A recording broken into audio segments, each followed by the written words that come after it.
All in মানে হচ্ছে ক্লান্ত, অর্থাৎ ভেরি টায়ার্ড। অল ইন মানে ক্লান্ত, ভেরি টায়ার্ড। বাই ফার মানে প্রচুর পরিমাণে, অর্থাৎ বাই এ গ্রেট অ্যামাউন্ট, প্রচুর পরিমাণে।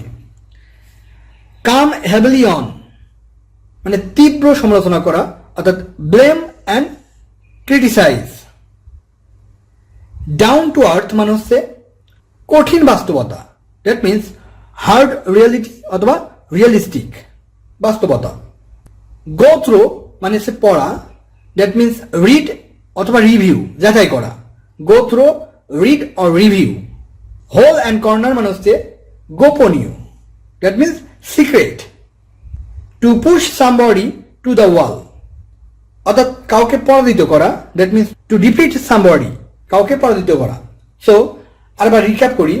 অল ইন মানে ক্লান্ত, বাই ফার মানে হচ্ছে প্রচুর পরিমাণে, কাম হেভিলি অন মানে হচ্ছে তীব্র সমালোচনা করা, ডাউন টু আর্থ মানে হচ্ছে কঠিন বাস্তবতা, গো থ্রু মানে হচ্ছে পড়া, হোল অ্যান্ড কর্নার মানে হচ্ছে গোপনীয়, to push somebody to the wall মানে হচ্ছে পরাজিত করা, কাউকে পরাজিত করা।